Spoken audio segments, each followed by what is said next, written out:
Hello, today is August 2nd, 2014. We're meeting today with Mr. Ray Babcock at his home in Longmont, Colorado. My name is Brad Hoops. I'm the interviewer for the Northern Colorado Veterans History Project. Welcome, Ray, and thanks for sitting down today to tell your story. Well, I've been on the edge of this for many years now. Very good. Because I considered I had an interesting life. Good. Well, let's start out. Tell us a little bit about yourself, your date of birth, where you were born, a little bit about your family. Okay. 1925. That was a good year, at least I hope it was, for George and Edith Babcock in the North Protestant.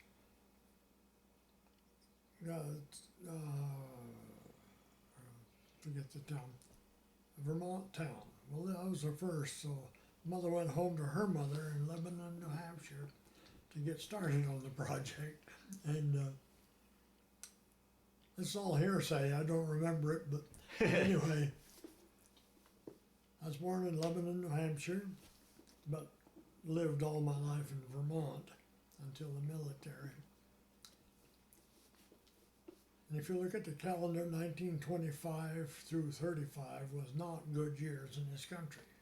And that always begs the question, I don't know what memories you have, but what effect did the Great Depression have on your family, if any? The Great Depression had a lot of problems in our family. My dad never even finished high school. Mother barely did.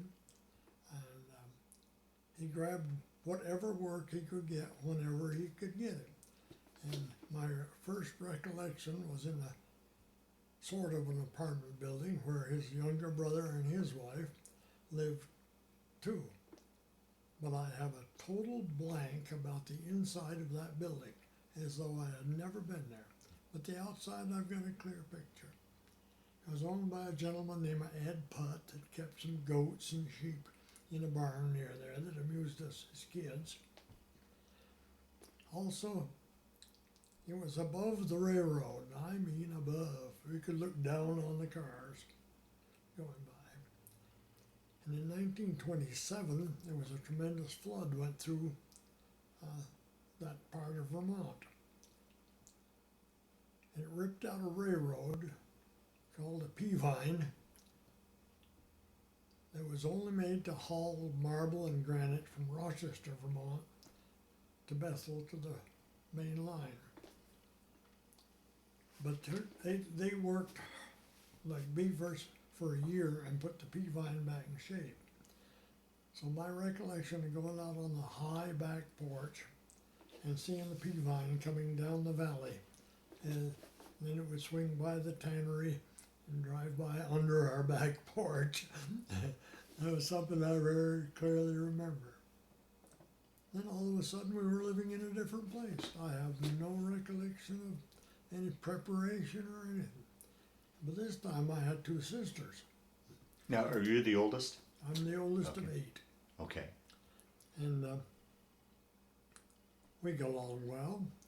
And we lived in another place, in a little collection of houses called Newcomville, which would baffle 90% of the people in that area of Vermont because it was not well publicized. It was good though. My father made a big garden, a tremendous garden. And he had free access to all the wood in back. And he didn't even own a saw, but he chopped wood and stacked it in cord piles. People came with their wagons and usually traded something because money was just almost unheard of. My first understanding of money was Dad got a job for the spring of making maple syrup for somebody. He would be gone for 2 months. He got $1 a day in his board. And Mother spent that entire 2 months talking about we're going to have $60. We're going to have $60. There's going to be money in the house. And time came that Dad should come home, and we kids would run out and look up the road waiting to see Dad come home with $60. But he came home leading a cow. The farmer could not give away his maple syrup. So he gave Dad a cow for $60. Oh, Mother was heartbroken, but it turned out to be a blessing. The cow was fresh and thing, and started a little herd. He ended up with 4 or 5 cows that he milked. Mother separated the milk and made butter, and she had some chickens, and a gentleman named Burns Dart came by with this little panel truck and would trade food that she couldn't get for the things. Anyway, kids had a good time. We were pretty loose. I mean, there was no dangers like there is today. Everybody had a gun hanging over the door in the house. Nobody shot anybody. Things were just different. And then I scratched my way through grade school and wanted to go to high school, but there was absolutely no transportation from where we lived at the end of the telephone line, the end of the rural free delivery mail service. We were the last house with communications. So anytime a message come in, I'd have to run up the road and tell the people, deliver the message, or over the hill to the Blanchards where Dad worked sometimes. So I got to be quite a woodsman accidentally. Liked the woods, still do. But the fellow that was a rural mail carrier said he had several cows and he had trouble keeping up with the chores. And he'd give me a place to sleep and feed me if I come there, and it was close to high school. I'd come by a bicycle in the process, old relic that I restored. And so I went there and I spent a year, the freshman year of high school, doing the chores and things like that. And then another one offered me a job with money. So I went to work for Stone Steps Farm, registered Jersey dairy herd. And I got $3 a week in my keep there. But it was very close to high school. And I could just run over the hill to high school, come back, do some chores, go over the hill to high school. Because they were very liberal with me. They let me do whatever I had to do. And I graduated number 11 in the class of 21. Now you can't get much more average than that.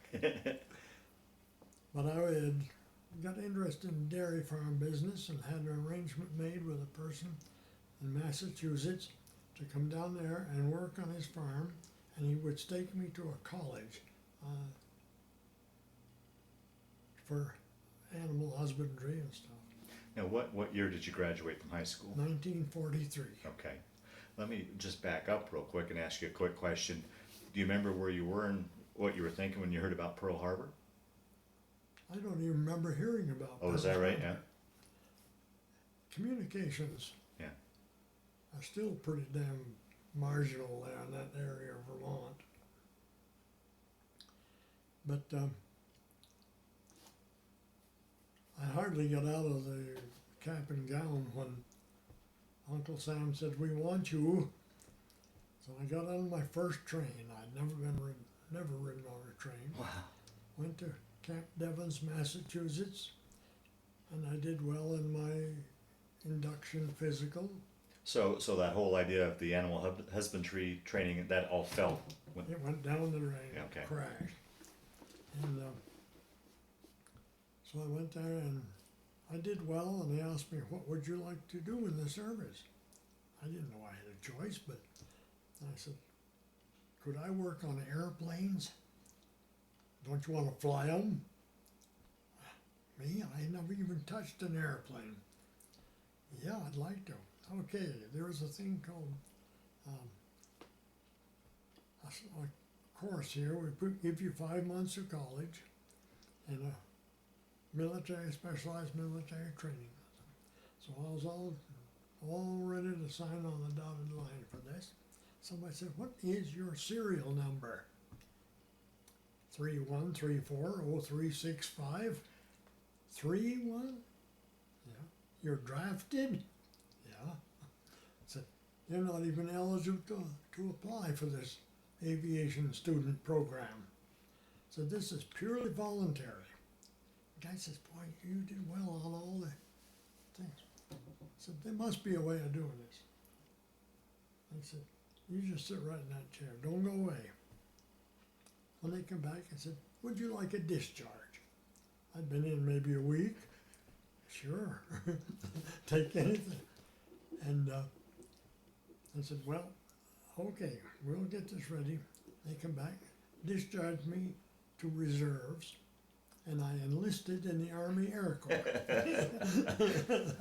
So that put me in there. I went to Fort Devens, Massachusetts for all this monkey motion, then down to North Carolina for a specialized training, basic training. Then they loaded us into trucks and took us to High Point, North Carolina, where High Point College was. Now, how was that transition for you, going from civilian life into military life, coupled with the fact that, like you said, that was the first time you'd ever been away from home? That whole period must have been kind of strange for you. See, I left home actually between 12 and 13 years old to get this job that would let me walk to school. Well, I mean, as far as, pretty much just growing up in that area of Vermont, and now you're talking about going down to North Carolina, and you're in the Army. I mean, it just It didn't bother me at all. No? I don't have it in that write-up you have there, but I had a lot of interesting little things. I discovered box turtles. I didn't know that turtles had doors that they could shut on this. Yeah. And I adopted one, had it in the barracks. It was a tough life for that turtle. Somebody yelled, hey, Babcock, here's your blankety blank turtle. And he'd come skittering up through that and use him like a frisbee on the ground. And then the drill instructor was a man named Hazen. They called him Blazing Hazen. Oh, he would always sit right up close to you and scream at you. Miserable SOB. But he had a motor scooter. One of the earliest motor scooters. You had a pedal, you stepped on the start. And it would rarely start, and it ran poorly. And I had been all my life, probably it's in my genes, because my father spent most of his life as a mechanic. My grandfather was a mechanic when cars come in. He was a blacksmith before that. So I said, I think I can make it run better, Sergeant. Go ahead, don't wreck a damn thing. I tinkered with it a little bit, adjusted the carburetor, and it started and ran. Well, I was actually a fair-haired boy in that squadron. Came time to go to the range. He says, you ever fire a rifle? Oh yeah, sure. I've hunted and stuff. I said, well, if you keep out of sight for the next 2 weeks, he said, I'll make sure that you are qualified in rifles. So I wandered around, and 2 weeks later, other people come in bedraggled, so it had rained a whole 2 weeks out in the range. And I was sure glad I didn't do that. Well, then I went by truck over to High Point, learned a whole lot of things, and struggled through that. Was sent then to SAC. Now the current knowledge of SAC is SAC, Strategic Air Command. This SAC was San Antonio Aviation Cadet Center. And we took further testing and stuff. And the higher parts were going to pilot training, and then navigator, and then bombardier. Well, I was in the upper half, and boy, I was pleased. I was beginning to get interested. In college, they had given us 10 hours of dual instruction, flight instruction. And I kind of got the hang of that airplane and liked flying it.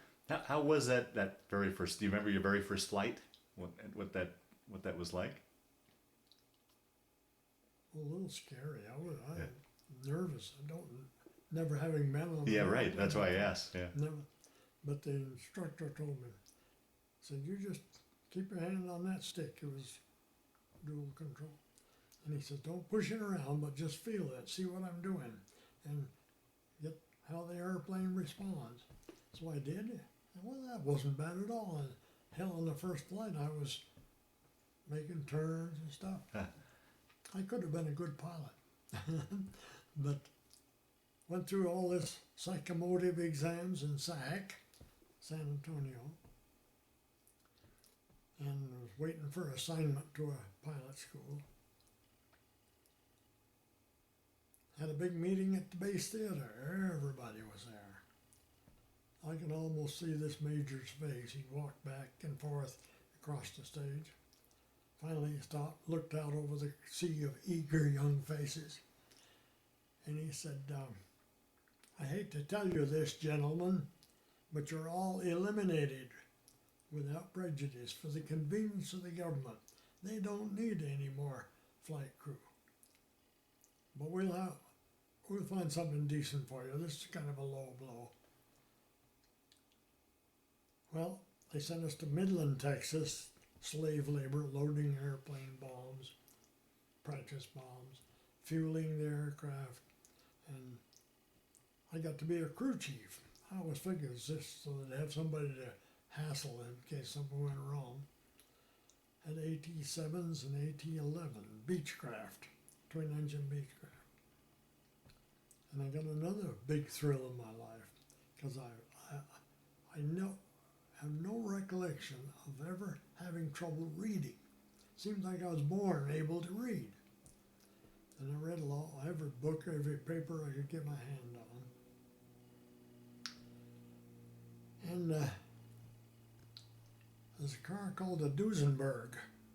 Fred and August Duesenberg were American citizens, but everybody thought that was a foreign car. They created probably the best car that's ever been turned out in this country. And there was a sergeant who used to stroll through there in gabardines instead of cotton twill that drove a Duesenberg to work every once in a while. Midland, Texas is an oil town, a very wealthy oil town. And I think he probably was one of the rich families there. I said, could I go for a ride in a Duesenberg someday, Sergeant? No, can't. Says, can't get enough gas there to get to work. And I said, well, what if it got full of gas? I said, if it got gas, could I go for a ride? Don't tell me about it. But if it was to be full of gas, yes, we'd go for a ride. So just took 2 5-gallon cans, went down to the AT-7s. They had 87 octane, perfect for the old Doozy. And then right in rush hour, noontime, I'm carrying 5-gallon cans of gas up off a flat. And I topped off the Duesenberg. Took several trips, because that's a huge gas tank. When I saw the sergeant pretty soon, I said, I just checked your car when I come by. I said, it's full of gas. Looked at me, shook his head, and said, let's go. So we went up, and the bus traveled from Airbase, which is halfway between Midland and Odessa. Odessa we call Sin Town. That's where all the roughnecks had their fun. We couldn't do anything in Midland. It was just so straight-laced. The bus, I was off Mars, how fast the bus made it. We pulled out the gate not long behind the bus. And the sergeant said, let's give these people a thrill. And he nailed that old Duesenberg. I'll never forget the feeling of the acceleration. That thing moved. We went by that bus so fast it was just a blur. Went in, drove around a while, and came back. I never tried that again because I'd have got caught, shot probably. But these little things, I haven't put a lot of them. As I started to write that, I could fill a big book. Oh, I'm sure. Little memories. Yeah. And some of the characters. Yeah. In that place, they had some of the strangest characters. And just talking about Junior Gantz would be a chapter. But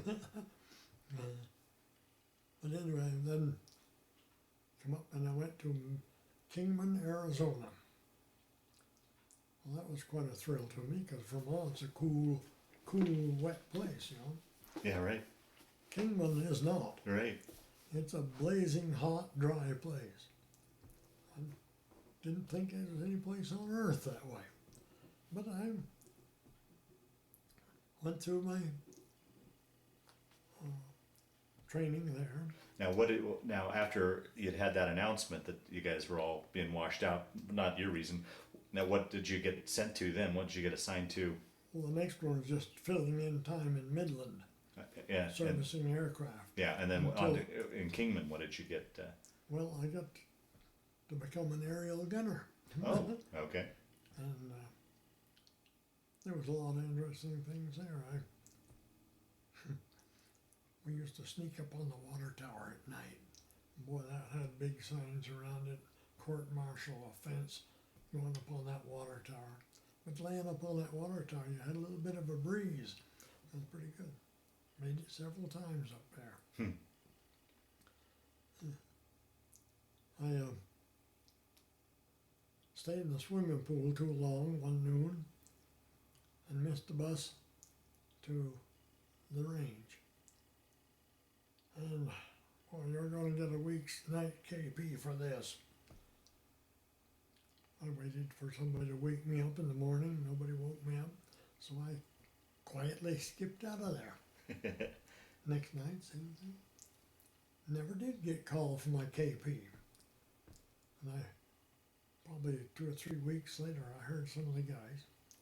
This was a strange occurrence. It never happened since. There was 5 Babcocks in that one squadron. No relation to one of the Babcocks, Darwin Babcock, was bitching because I don't know why they keep calling me for dumb luck. And this went on. So I made it through the Kingman, Arizona, went to Alexandria, Louisiana.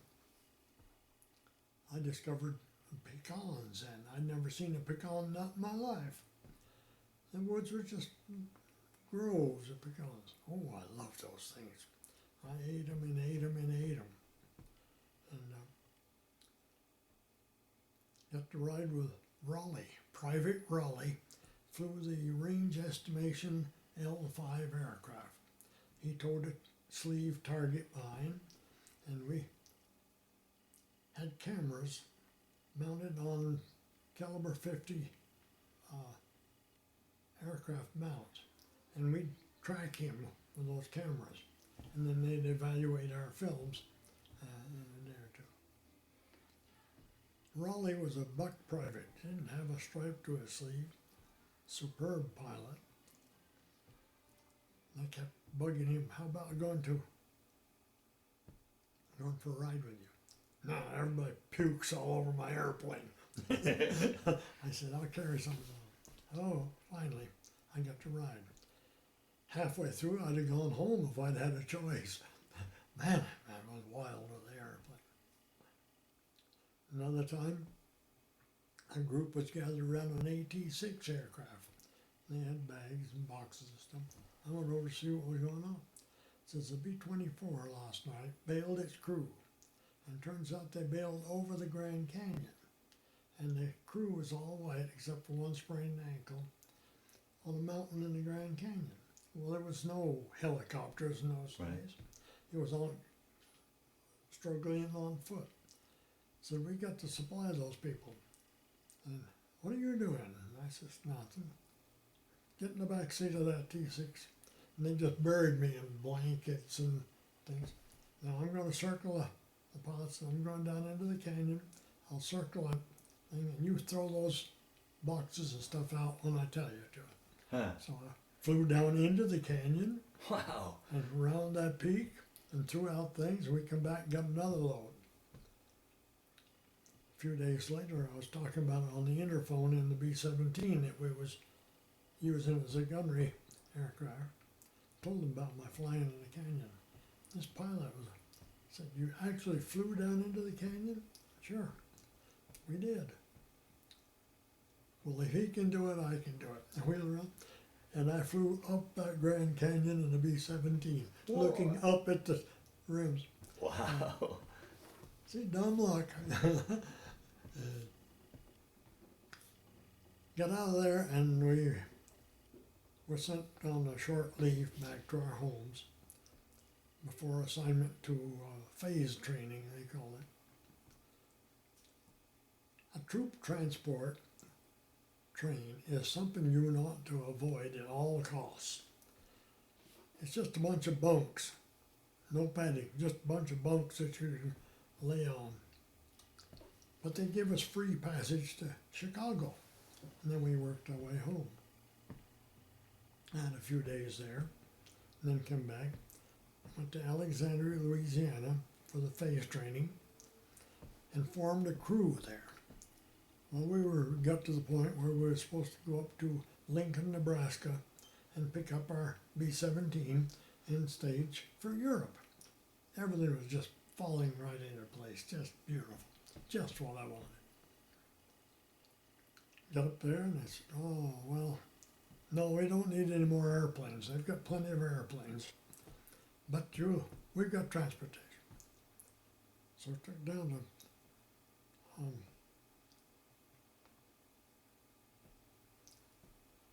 a little air base. Anyway, put us on the General William P. Richardson, a big troop ship. Where did you leave from? I'm trying to think of the name of the town. Not Fort Slocum. I was in that later. But it'll pop back. Yeah. Anyway, during the war, they usually traveled in convoys, traveling at the rate of the slowest boat, which made for pretty slow traveling. Right.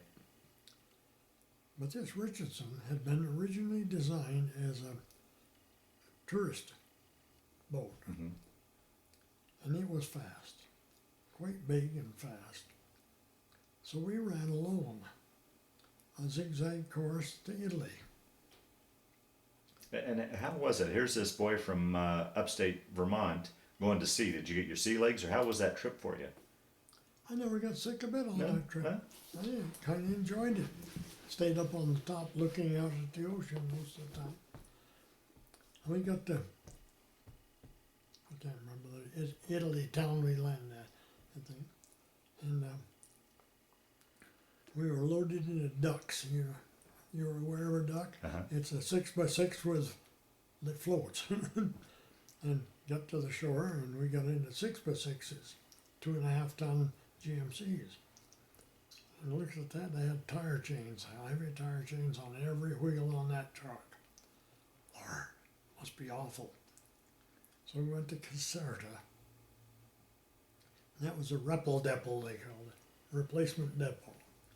And they just assigned us to bases as necessary. It was raining. The tent was in a sea of mud. I hadn't eaten all day. So I was wandering around the rain. And I said, is there any place I can get in to eat? Well, he said, the NCO club's down here, they don't let anybody in. And he said, all they got's drinks. So I went in there, and there was a long line. I said, where do I go to get a drink? Back of this line. So if you stood in that line long enough, you got to the bar. And they specialized in a drink that should never have happened on this earth. It was called a rotation. Because if you got a bit of dingy in the head, they sent you back to the States on rotation, they called it. This drink was about 5 different kinds of booze, and they were just filled in an aluminum cup. So you get your drink, and there's no place to sit down or anything. You just go to the back of the line and wait till you get there again. I dimly remember going out of that club at night. I woke up in the morning, I was uncomfortable. I laid right down the middle of the street and went to sleep. Slept in the street all night. Got up in the morning, and there was a mess hall open. And they had the most atrocious eggs I've ever seen, just kind of technical, and they're supposed to be powdered eggs, and they stirred them up, heated them a little bit, and slopped them into our tray. So I took a big gobble of the eggs, promptly threw them up. Went back and got some more rotations. I was there for the next night. I made it to the tent. I woke up in the morning really uncomfortable. I was wearing all my flying gear to keep from freezing to death. Wow. Everybody was. And I was sleeping in a canvas-lined puddle. The GI cot had sunk all the way down in the mud to where it was just a hollow spot in the mud. Well, it was a pretty terrible week or 10 days that we spent there. They rousted us out early in the morning and put us in boxcars to go across to Italy to our permanent assignment. Are you familiar with the hookups for the older European trains? No, please explain that. Yeah. The trains nowadays, and even then in the States, had two big hookups that snapped together, and they were rigid. In Europe, the chains were hooked together with lengths of chain and a turnbuckle.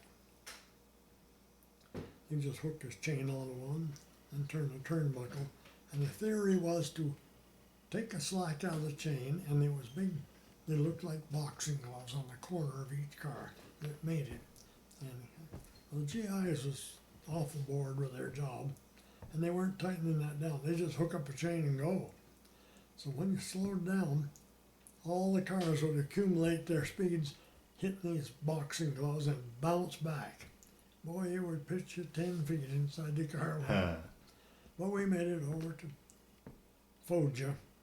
I thought it was the name of the base, but actually I went to a base on the Foggia Plain. There was many air bases there. And I found out many years later that I went in Ceylon. There's a cane there that gives some information. And so I was there, and they said, where do we bunk? Over there is a tent. Grab a tent. There's a big pile of soggy canvas. And you drug out a pile of it and set up your tent. And they furnish some bunks for us, just board shelf. It's cold. Where's the stoves? No stoves. Build your own. A lot of people used a little 20-gallon oil drum. I used a truck air cleaner for the basic part.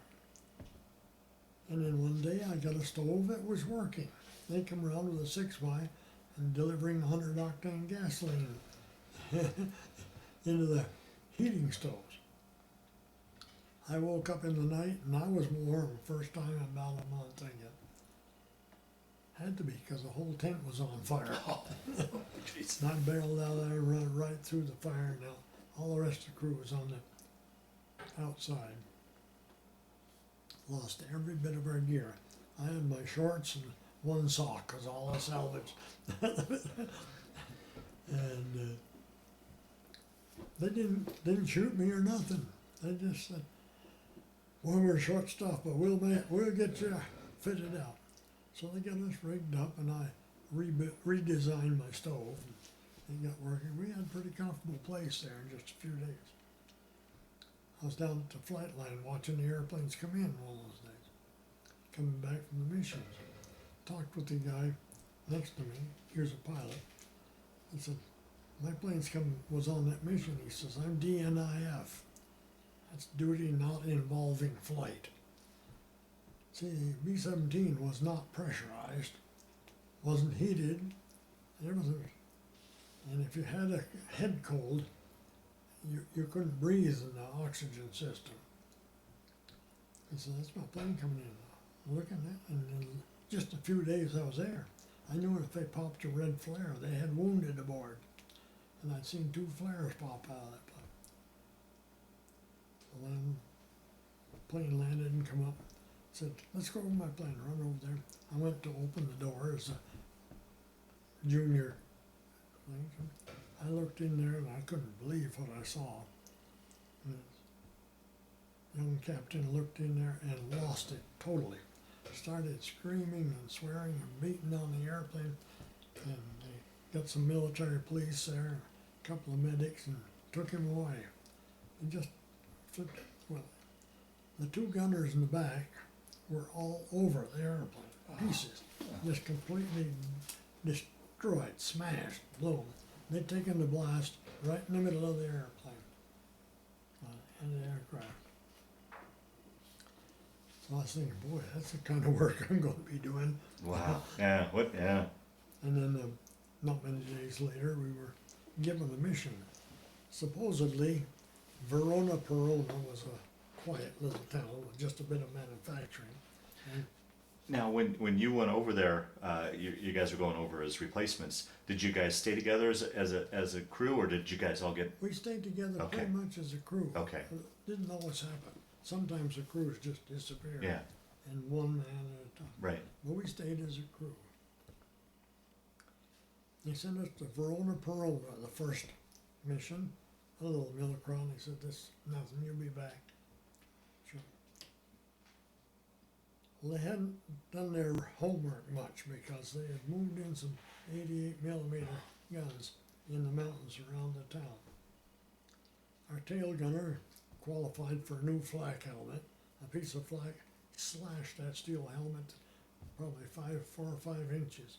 Put a notch in his head so he bled all over everything. It also wiped out all the electrical service back there. So he had no heated suit. And not only did he get a wound, he got frostbite in his fingers and toes. So he started off pretty bad. Fellow named Jackson. And then one mission, we got back all right, just a few holes in the airplane. Next one, I can't get the sequence perfect here. That's fine. We had an engine go out on the way up, so we were on 3 engines. We couldn't keep up with the formation. So the pilot elected to run it on our own. So we went up, hunted around, and found what looked like be a good target of opportunity. And we bombed it, and another engine went out.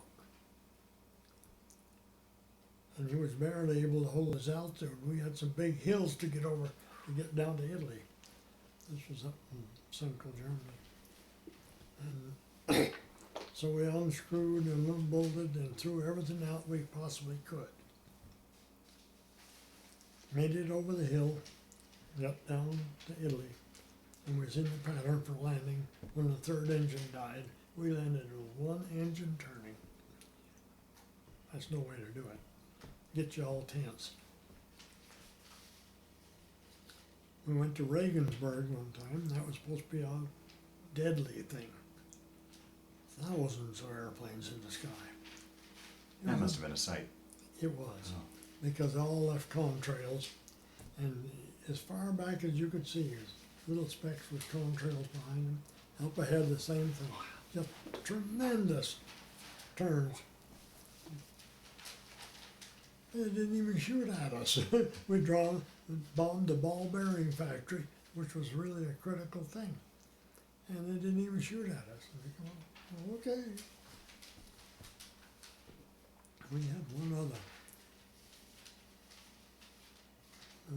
Anyway, this 6th flight, we were on our way bomb run into Vienna. And the sky was just black ahead of us with anti-aircraft shells. And we just kept going, popped the bomb door open. We were that close to our car, opened the bomb door.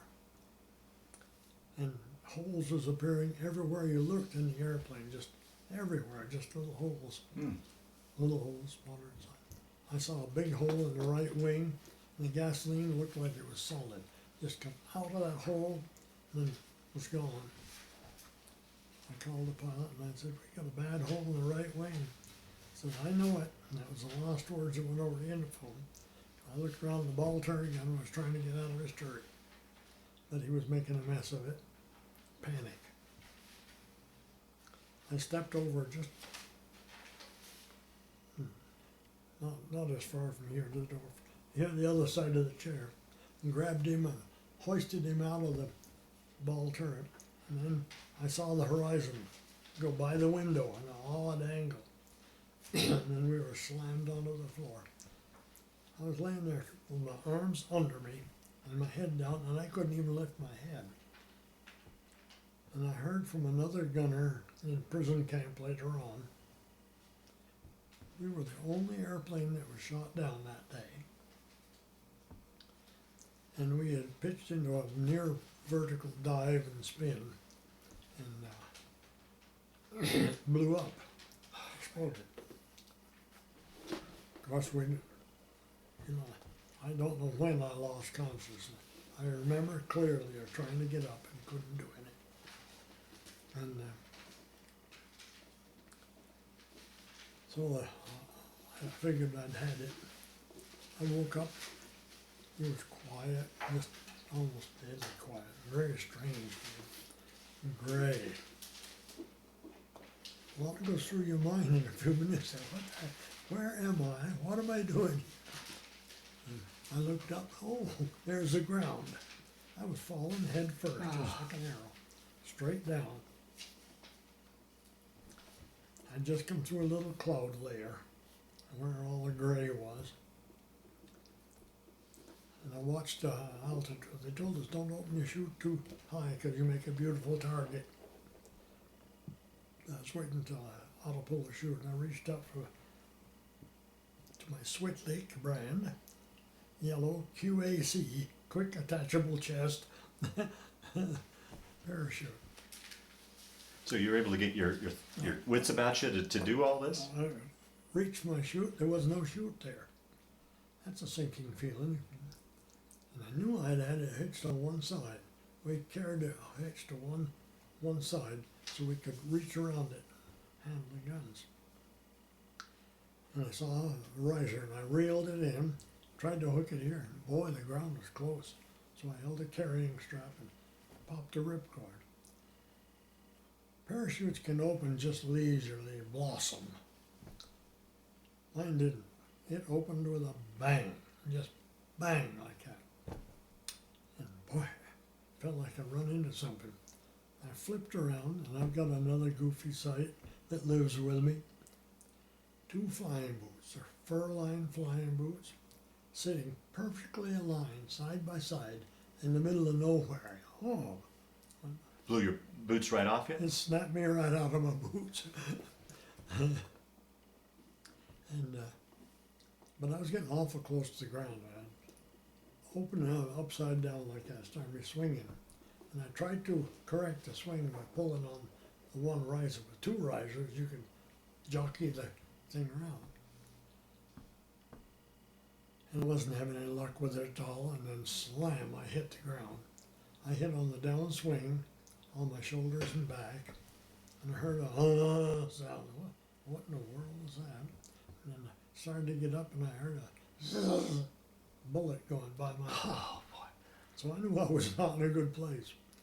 I just turned, they had a box on the front of the quick attachable chest. You turned the box, slapped it, and shed the whole harness. I dumped the harness and went out there, and I was sinking to my ankles in mud. And that's probably the dumb luck that saved me, landing in the mud. And so I got out on some fir trees and inventoried my flying coveralls. Figured how to go to get to Russia, the quickest friendly people. Went through there in broad daylight. Come to it. I don't know why they existed all over in the woods, and big mounds of dirt. Instead of going around it like a sensible person, I started right over the top of it. And just as I got up to the top, I looked up and I saw this little boy bringing up a 12-gauge shotgun. I know about them from childhood. Yeah.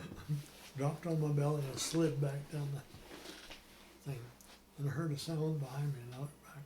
Another lifetime picture. There's a little short old man wearing some ancient steel helmet with a big crest down the middle. It just dumped onto his head. All I could see was his teeth, a toothless grin there, and he's holding a pistol at me.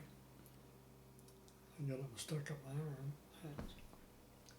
He motioned with a pistol. And as I think back on it, I never heard that man make even a sound vocally. I don't know whether he was a mute or what, but anyway, he herded me over to the old boy with a shotgun. And we went to their house. He went inside and he got a bucket and a mirror, and he stuck a mirror up in front of me. I was not pretty. I had been banged up around the head. I didn't have any flying helmet on. It had ripped off. The whole flying uniform was just in tatters. I don't know how I come through that airplane. And he put the bucket over there and made I could pump it up. There's a pump. I didn't have steam enough to get any water out of that pump. And he just pushed me to one side. He knew he had pretty much of a wimp there, I guess. And he tackled that pump and got water. I drank and drank. God, I was thirsty. And then washed my face. And meanwhile, he'd gone in. I could see the telephone on the wall. And he called the telephone. A little while, two Luftwaffe soldiers come pedaling out on their bicycles, escorted me into town. I got pretty much covered on that thing there. And they took us to Wiener Aspern Field near Vienna. A little stone house. House probably wasn't much bigger than this room. Still a lot of people in it. And they put us in there, and we stayed there a couple times a day. They'd bring us food of some kind. The first day, I brought this newspaper. I started to open it. Yeah, boy, that's spoiled, whatever it is. And I got acquainted with a fellow named Donald Hamilton, a lieutenant colonel from Florida somewhere. He was a paper pusher, but he thought he'd ought to write a mission or two, to see what his troops had to put up with. He sprained an ankle when his plane was shot down, and sprained an ankle, so I helped him run. He's a big man. He said, "Oh, that's good stuff." He says, "That's Limburger cheese." I'd never even thought of it. And had some bread there, big gobs of bread. They just broke off the bread. So we scooped Limburger, I think. It was good. So that solved that. And we were so many of us in that thing, we laid on the floor. And you'd have to step over somebody if you had, there was one little latrine in the corner. You'd have to stick your foot down between a couple of people, wiggle it around, and then step over that much. Donald Hamilton and I were sitting in the window one day, at a big window with the bars on it. And we heard light anti-aircraft chattering away like crazy. And then a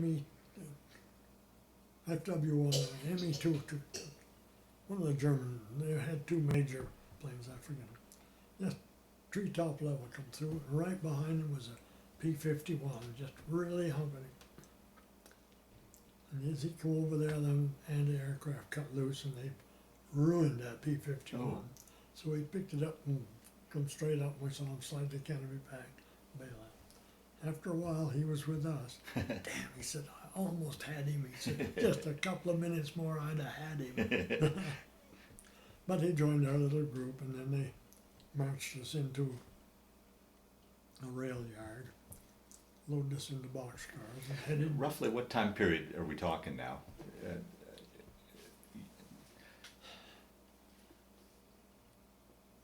Either late February, early March. 45? 45. Okay. And they gave us a big chunk of bread. That's your rations. It's only half a day's train ride. Wrong. Some people have been bombing that area. They destroyed the thing. We had to go here, there, zig. It took us 3 days to get between Munich and between Vienna and Munich. But the guy in charge, the Unteroffizier, non-commissioned officer, he was decent. He'd run almost all of his guard troops out, and every time we stopped, and scare up something for us to eat and water to drink. One day he brought in a cardboard box, and he said, He spoke perfect English. He said, perhaps you can get some information about your comrades here.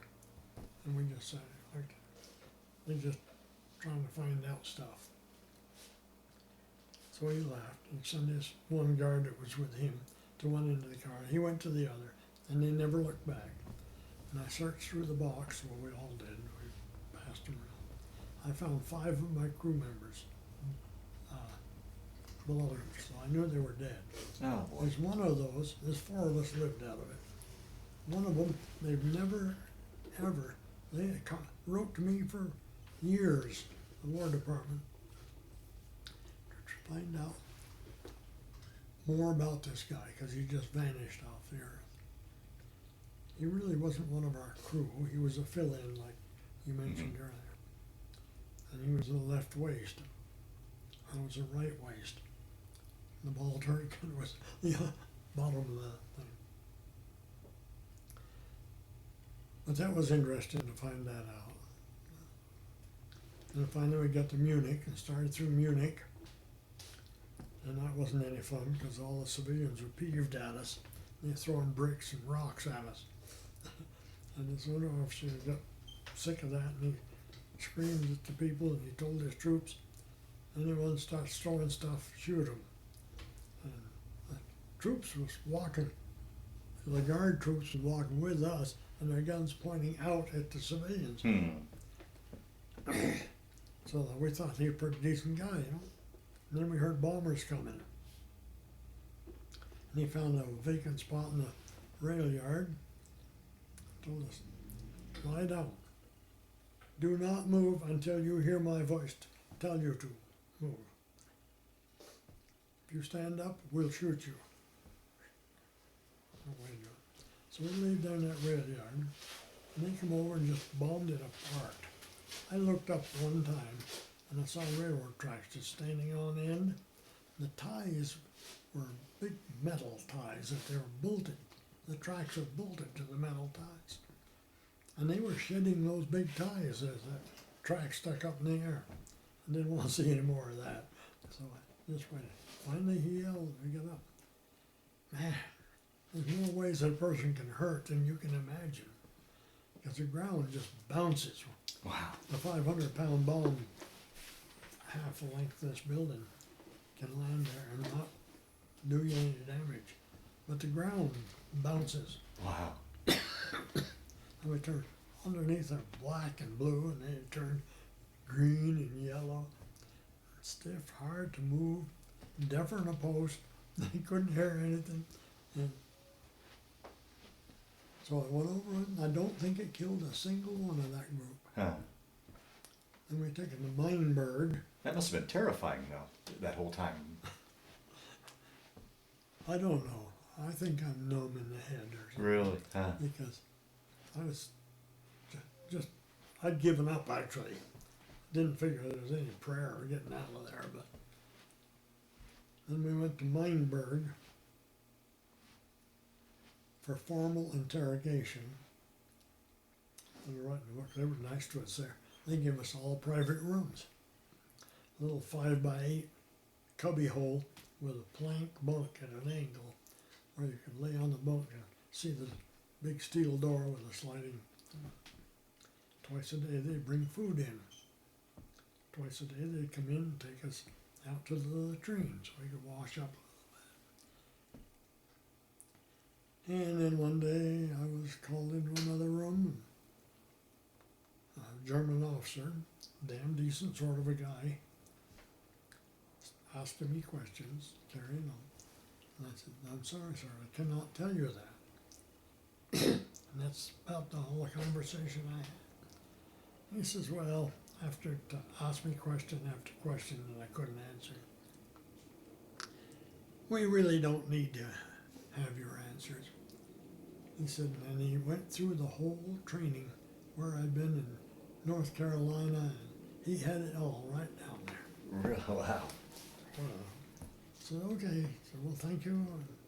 He said, do you have any ID on you at all? Nope, just my uniform.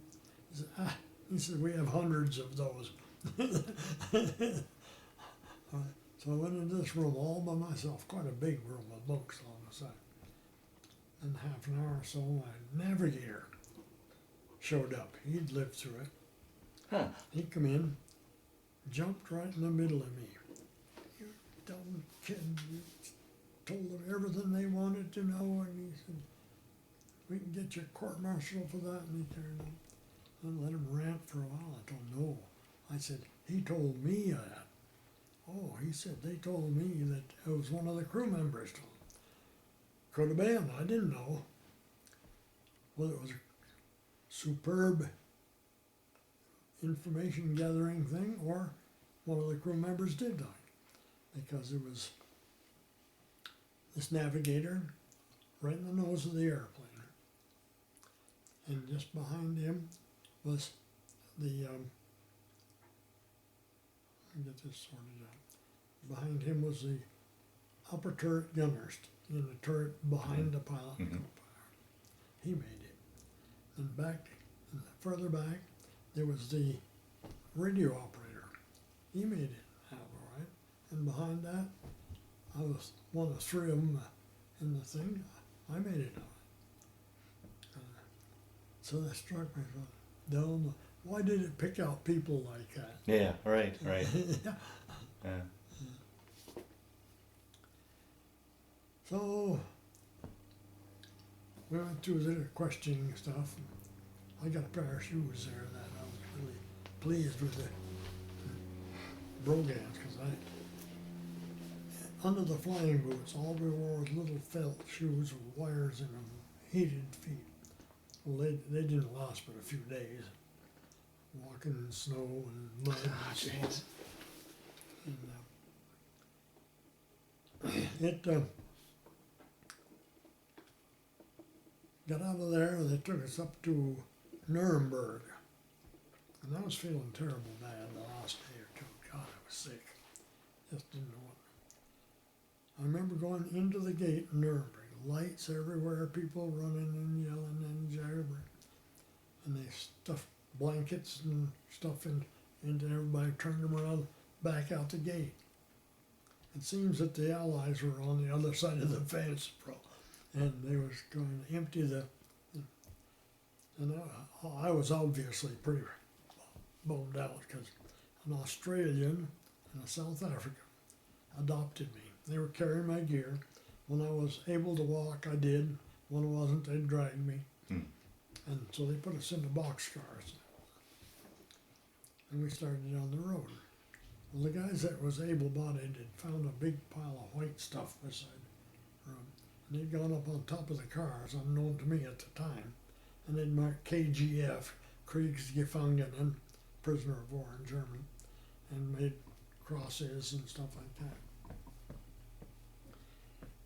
Well, we was going along this open clearing, down into the valley. There's two P-47s just noodling around down there. And they saw the train, so they wheeled around and come up. And you lay on the floor of a boxcar with the door open, seeing them little bright lights flashing in the wings. Another thing. And a caliber 50 round going through a plank side of a boxcar. That makes a unique sound. But they went over the top of us and come back, and the guards was motioning for us to get out, get away from the thing. And they come back, and we figured they'd come back and finish us off. They didn't. They just flew low, waggled their wings. They'd seen the markings, apparently. We waited a couple of days for a train engine to come from somewhere and drag us into Stalag 7A in Moosburg, Germany. 7A? Yeah. It was not far from Fürstenfeldbruck Air Base, which is Germany's west point of the air.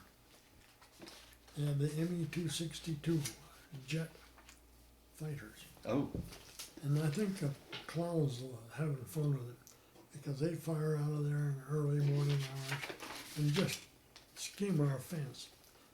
And you get a 2-barrel jet just above your head under full throttle. It makes an awful racket. And you had never seen a jet prior to that, No. had you? Yeah. Never, Yeah. never, didn't know there was any suits. Right, right. As I rode up in that thing, we had a lot of things to do. In the morning, a wagon would come in with breakfast, soupa. Well, it was just almost totally clear, had little green flecks floating around on it, but it was warm. So we used it to shave with the red razors and Red Cross. We used our morning soup to shave because it was nothing but warm water. And do that and just piddling around. Then later in the day, they come in with the main meal. Awful lot of really rank old sauerkraut, dark and black. And once in a while, they get good soup, prima essen flesh, and they fish around and get a little stringy red strings of meat, you know, horse meat, and almost always a big gob of bread. And then we get a Red Cross parcel. The Red Cross for all the international Red Cross, furnished in these prison camps, boxes about this square and so high. There's a picture of one of them on the back page. Normally, you'd get a parcel and you'd make it last a week. You'd ration yourself. Well, they were so damn jammed up, they were broke us up into groups of 7, and we'd get a parcel for the 7. So we'd sort it out. I spend all pretty near the rest of the day. I said, you get 4 sugar cubes, I got 5. So that's the way we do it. And we'd build stuff. Got to be good sheet metal people. Huh. And, oh, that was the way to go. They had an outhouse there right in the middle of the thing, a 4-holer wooden house. Well, we'd everything possible to burn. We put in these Kriegi burners, we call them. They're a little miniature forge made out of tin cans and stuff. You can burn any kind of trash if you keep a steady flow of air on. But we was just, everything burnable was gone. We was living in big tents. First week we was living outdoors. And a good tall land and the gravel, just a big gravel. And this is what this is springtime too. Yeah. Oh boy. Anyway, the word spread around to talk about the outhouse. And they set a night and a time, and then everybody gathered very quietly around the outhouse. And when somebody yelled, we tore that outhouse down in minutes. Germans was flashing lights around and yelling and hooting and hollering. We'd get a decent piece of board, we'd go somewhere that we could identify and hide it and bury it up so we have reserve. And we stripped that thing right down. So the rest of the time we was there, if we had to tend to our thing, we'd sit up there and watch. There was a sidewalk on one side of the watch the people walk by. And it was pretty good. In the last few days, we had a little old man. Well, he wasn't fairly tall, tubby, white-haired old man. Was a guard. He'd come up, strutting up there, and he'd check the gate. Had a big belt, loop full of keys. And he's checking that thing. Don't need the keys to check, see if it's locked, you know. Right away, somebody said, let's look that over. He had unlocked it, and then he turned his back and he marched down to one corner of the compound and clear to the back corner before he ever turned around. Then he looked back and started yelling at us and clacking the bolt in his rifle, come thundering down there. There was a field near there. He told us about this. We didn't even know what it was. There were big rows there. They put potatoes in rows, cover them with straw, and then bury them in dirt. That's the way I saved them. Boy was out there digging like terriers, you know, getting to the bottom of that get us a few potatoes and run like hell back to the compound. Oh, wow. That was a nice thing. Ah. One time, an officer caught him checking the gate. Military sergeant can get to use some pretty colorful language. And this fellow was screaming and yelling at the old man in German, and it sounded terrible. We didn't figure we'd ever see him again. They'd probably shoot him. Right in the middle of all of it, the old boy turned his head and winked. It wasn't impressing him at all. So then the racket quieted down. The tank stuck its barrel through the fence and was going to tear it down. And there was, I guess he was an officer. He was a compound commander anyway. Come on, no, don't tear it down. We'll need it for the Germans. Sure enough, in a few days, it's plumb full of German. Huh. So we was just turned loose, do whatever we damn pleased. Did you get fair warning that that you were going to be saved? I mean, how did you know that we were that close to? We knew there's something going on because in a grove of trees not far from us, there's some pretty heavy weapons being fired over the compound. I said compound, there was many compounds in 7A, separate individual little cities. And there was a bunch of military barracks down further, and they just riddled those barracks. And that's where we got most of the people to fill up the camp afterwards. But I borrowed a bicycle, run into the curb and wrecked it. Borrowed another bicycle, come wheeling around the corner and run into a half track, right head on, landed clear up on the hood. Then I appropriated a motorcycle. That was fun. I hammered that around till I threw a connecting rod. And then Goonie birds come in, flew us out to Reims, France. In Reims, there was tent cities, huge settlements of tents, all named after some kind of cigarette. Lucky Strike, Pall Mall. Oh, right, yeah. Uh-huh. And 6 men to a tent, and a mess hall that fed all continually. They were sympathetic. Boy, they fed us an awful lot of turkey and chicken and heavy gravy and stuff. Well, what was your physical condition after? I mean, after the plane explosion and going through that and being through a prisoner camp. In what condition were you in at this point? Well, my left eye was just a big blood clot. Yeah. Couldn't see bright daylight. Right eye wasn't too functional, but it worked good enough.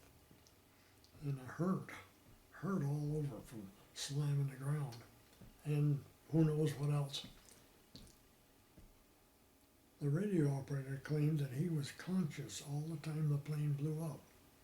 He had a little chair he sat in on the left side of the fuselage. He said, something just picked me out of the chair, and I was going across the radio room. I figured I'd smash against the wall. He said, but the wall just opened up and I went right out through, never touched it. He never got a mark on him. His chute was on properly, everything was there. But we was there, and I was put in the tent. I was a staff sergeant. Put in the tent with 5 infantry guys, and they thought that was hilarious. A sergeant was made to get in the same tent with them. But they pestered me all the time. My goddamn kids was the same age I was, but I was a sergeant. And they pestered us all the time. So I wasn't enjoying it too much. I was standing with a little group of them one day, and the Goonie bird landed, and a small bunch of brass got out, started walking up through, and the lead man in the brass came up to our group, and he stopped dead, and he looked at me. What service are you in? Army Air Corps, sir. Why are you wearing that hat? I was wearing an Australian hat at the office. I said, it's only hat a half, sir. Get it off, better no hat. Can't you do something about that uniform? No. Then he walked in. General of the Army's Eisenhower. Really? Yeah. I've often thought that somebody start getting uppity with me. I thought, hell, the President of the United States would chew me out. You're not in the same league at all. Wow. Like I said, I wasn't appreciated there. He didn't like my uniform. The kids would pester me. So I headed out into the countryside. It was farming country there. And I'd go to a farm and they had cows. I could show them I could milk a cow with the best of them, boy. And these old men would gather around just jabbering together. And I took 2 years of French in high school, but I had hard work with it. And they was marvel, just marvel at that American soldier could milk a cow.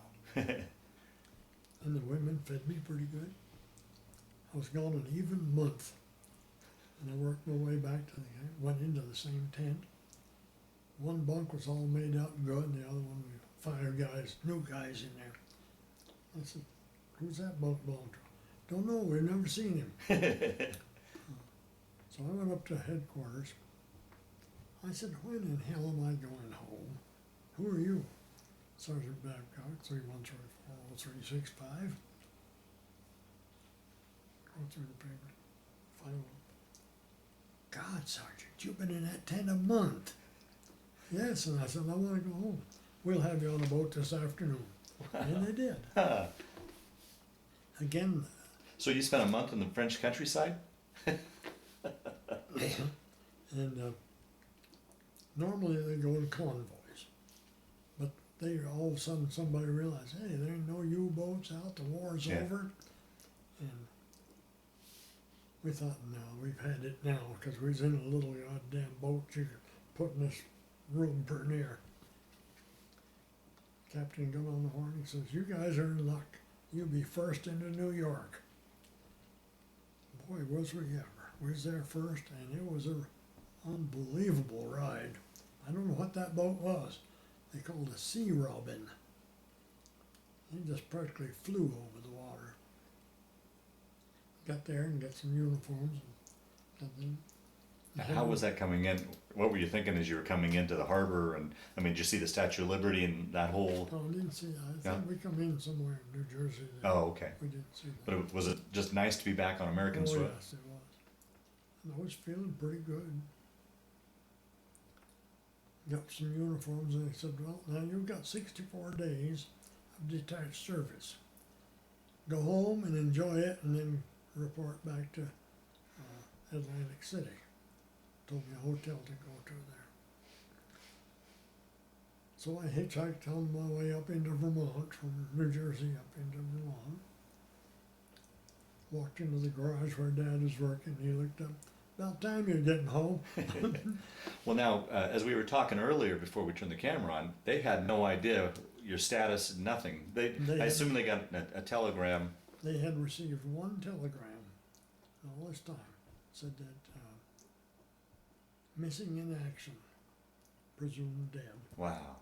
And I've been through all this fun stuff. And Yeah. hitchhiked home. It was a good summer I've done. It ended with VJ. So you were home on VJ Day? Everybody was just honking drunk that night. The only thing at the state-run liquor store in Bethel, Vermont, where I landed, had was Southern Comfort. Well, that ain't something you want to drink in whole quantities, but we did. Anyway, next morning I had to head out. I'd come by an Indian motorcycle somewhere. I headed for Atlantic City. I got down into town in New York, and there's a hotel had a sign hanging on the street, and I was feeling pretty bad. So I wheeled in, I walked in the door, I was going to get something to eat. Somebody yelled, hey, buy the soldier a drink. I guess I got something to eat there, but I don't remember. I woke up in a bed, nice, comfortable bed, good room. Got up, took a quick shower, and went down, and the bartender was back on duty again. I'd slept for probably 10, 12 hours. I said, boy, I thought you'd never wake up. I said, what happened to my motorcycle? I said, I took it away from the curb where you parked it, put that in the garage, it's out there. I says, how much do I owe you for the room? You don't owe us anything for the room. So I got a breakfast, and then I got down to Atlantic City and was there a few days for assignment. In Columbia, South Carolina. Columbia 1 Air Base. They wanted to put me in a paint shop. I said, I hate painting. Oh, you can do it. Put me in a paint shop. My talents come to light. I couldn't paint. My God, I made a mess out of it. So they put me in heavy overhaul. I had 6-man crew working for me. German POWs. I thought that was the most beautiful thing. About the only thing I did, I supervised them a little bit, but they did a good job. And when a truck or something was finished, I'd hang a test ride sign on the front. Didn't have to fill out any paperwork, and I'd go drive it around the countryside for. I wanted to get a tank permit, but Captain Daniel Levine, motor pool. No, you're not getting a tank permit. You cannot drive those on the highway. Shucks, I never got to drive a tank. And the last part of my being in Vermont, before BJ Day, Dora, my wife, and my sister were close buddies. Now, back up a little bit. Was Nora your wife, or Dora your wife at that point, or No. just friends or I'd dating? never seen her before. Oh, okay. And I was going with another girl for a little while, and then my sister introduced me to Dora, and we got along well. But neither one of us thought we was ready for marriage yet. And I had ulcers. I lived on Ritz crackers and beer. I did all kinds of different jobs, none of them good. And so I re-enlisted. Went to Fort Slocum, New York. It's a little island fort off New Rochelle, New York. And I had a job, I could have made a career out of there. 3 times a day I'd report down to the mess hall, the officers' mess. The dumbwaiter waiter would come up with all the silverware, and I'd sort the silverware into their proper things. And then I was done till the next meal. It was pretty strenuous, and they realized it, because I'd do it 3 days, and then I'd have a 3-day pass to do what I wanted to do. So I'd hitchhike back to Vermont. And I think of the dumb luck, my God. And then they sent me down to, from Slocum I went to Andrews Field, Washington, D.C. They didn't have any use for aerial gunners there. And I ended up in Spokane, Washington. Come in there in about October, November, 44. And in February of 45, I was a tail gunner at that time. We went to England for 4 months for training. And flew all over Europe, in fact. And you said 44, so but this is after the war, though, correct? Yeah. In 45, we were there, and I think my timing may be off here on that. Yeah. Anyway, went to England, 4 months there, come back, did some more stateside training, and come up on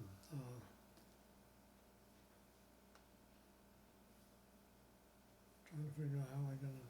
Anyway, we was going to show an English girl. When we was in England, a couple of the guys married English girls and brought them back to the States. And we was going to show what we did 4th of July to have fun. So, got some beer and watermelons and stuff. And one of the guys on the crew was single. I'd gone after I come back from England. I went to Vermont and we got married. Okay. And I bought the Reverend's 37 Chevy Business Coupe. That was my car for quite a few years. A good little car. And then we headed out. We got married in her mother's living room because there's a whole string of things her mother was. I don't know what she had against marriage, but she apparently didn't want to see any of it. Anyway, we got into the old Chevy and headed for Spokane, Washington. That was our honeymoon drive. Good luck. And one of Dora's unbelievable things, dirt in Vermont is all black. And once you get out into the high country there and saw red dirt, never heard of such a thing as red dirt.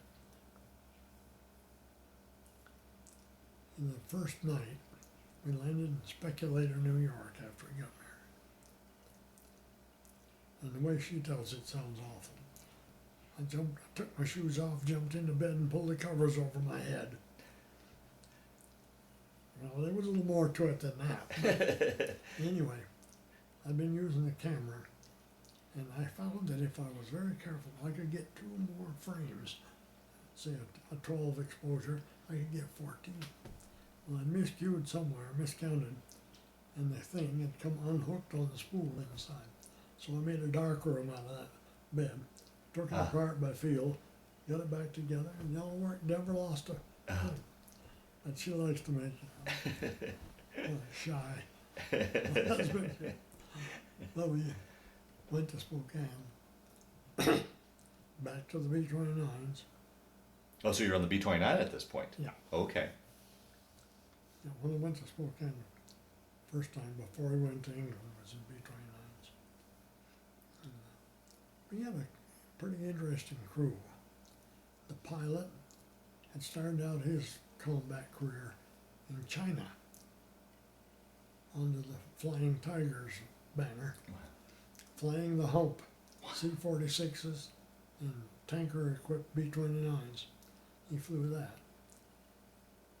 The flight engineer had been a B-26 pilot in England, flying the European thing. For a while, the lead gunner, he'd been shot down in World War II in Germany, and he claimed to have killed a guard with a shovel, but he got back to his home in England somehow. And when we was there in 49, Springer,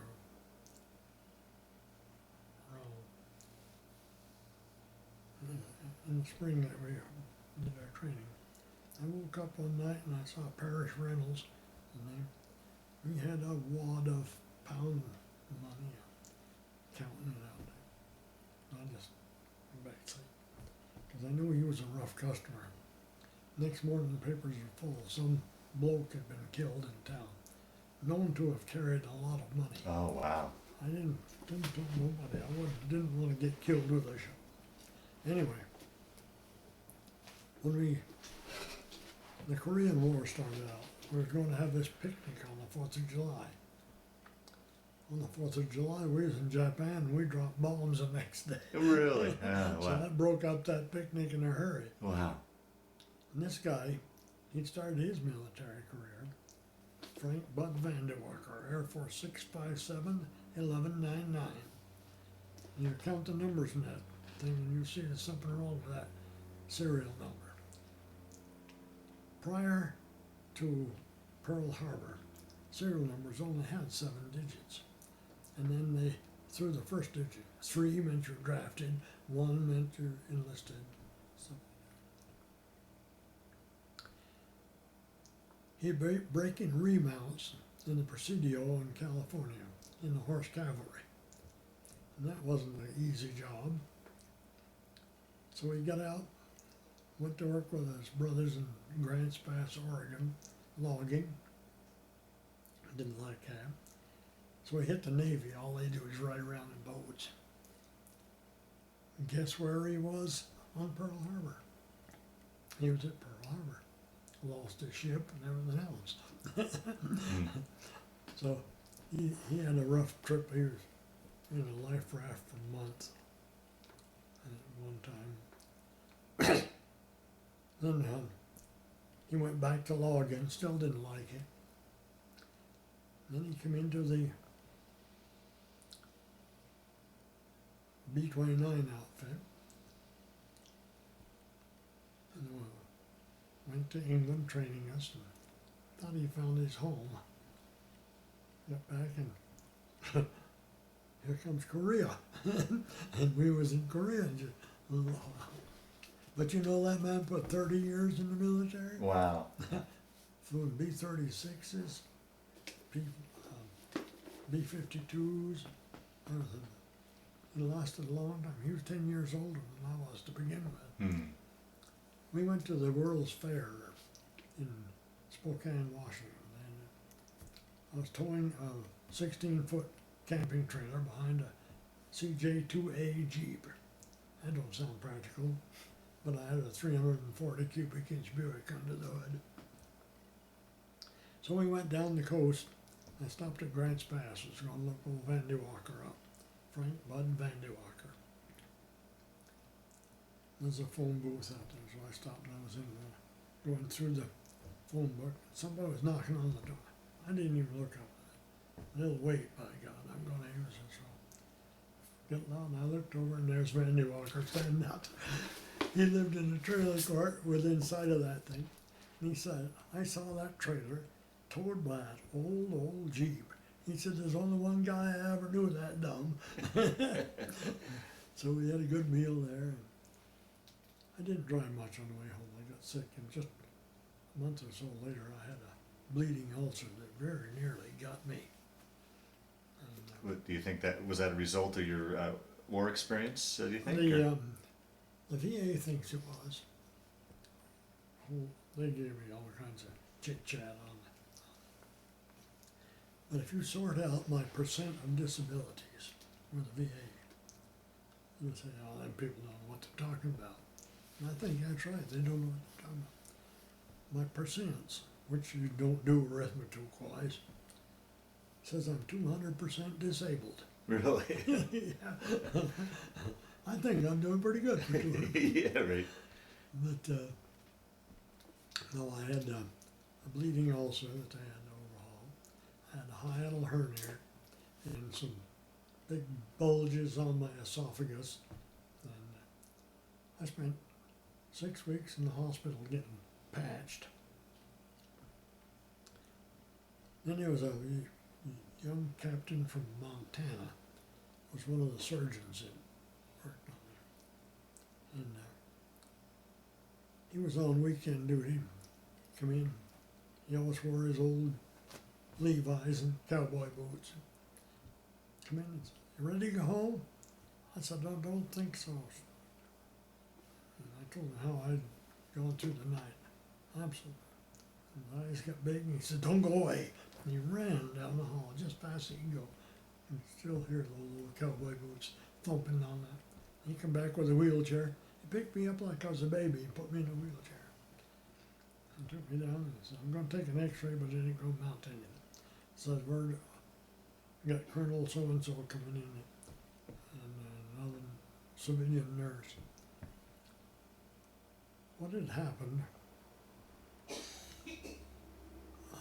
don't know how to describe it. I had a blood clot formed down in here. And it had gone through my heart. And that's what gave me such a hell of a time at night. Oh, Lord, I hurt. And they loaded me with warfarin and heparin and stuff. I was taking pills for warfarin, heparin intravenously. I spent another month in there getting patched together because that blood clot can be bad. Mm. This guy looked at me and says, "Boy," he says, "aren't we ever lucky?"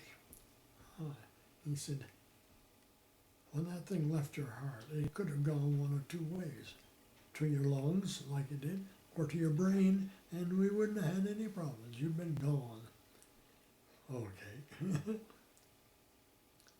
So, More dumb luck. dumb luck.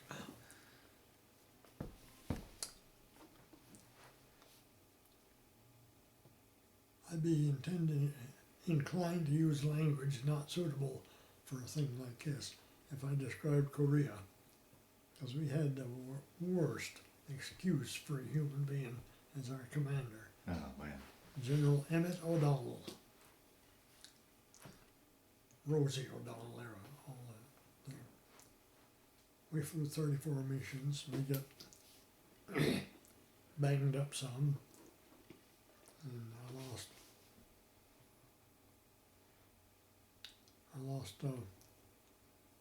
2 plane loads of my friends because of stupid orders that, O'Donnell says, "I want our bombs to do damage."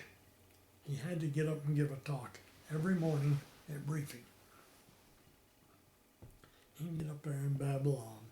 "And I want everybody alert. I don't want any sleeping on the duty." Yappity, yappity, yappity. Oh, we got to hate that man. And he says, "I want you to hang the bombs in this manner. Well, if you drop a bomb normally, the arming wire is locked into the control box and is pulled out of the fuses in the bomb. And the little propellers whirl around and arm the bomb. But if you drop them on an emergency situation, salvo, they go out with the arming wire, so they can't go off." And he thought we were wasting bombs. But it had side effects. After he talked with that, we was getting ready for a mission. Captain Courier, pilot, said, "You hung them like the general says?" Commander Walker said, "No, we didn't." I said, "That's right, we didn't." "And you better hang them that way." He said, "That's an order, a direct order for me." I said, "We ain't gonna do it. We're defying your direct order. We ain't gonna do it." Old Commander Walker do it.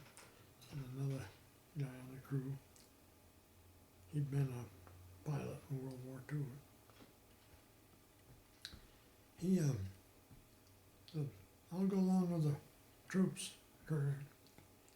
Said, "That's unsafe and it's stupid. I saw with my own eyes 2 B-29s with 29s are prone to engine fires and stuff like that.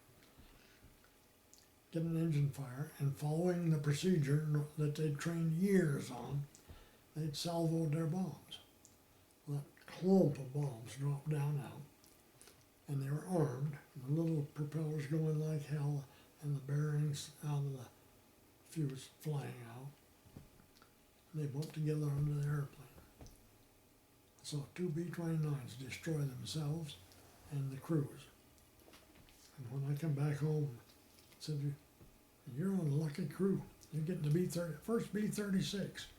"No, you're going to be short a gunner. I just quit flying." "Well, you can't.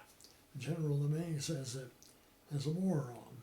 And anybody that refuses duty in the wartime, he wants them busted and put out of the service with a bad conduct discharge." So be it. But pilot went along with me. He went up,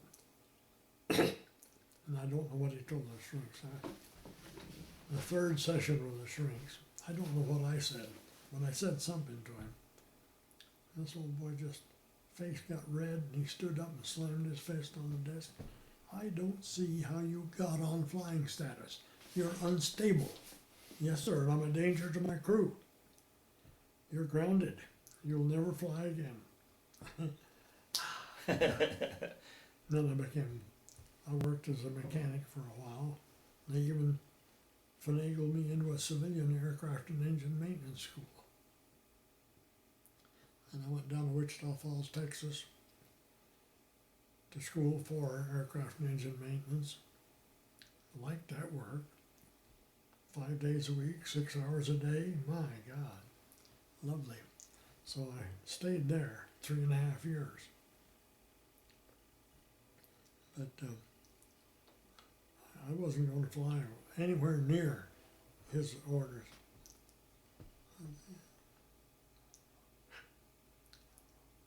This is such a small world.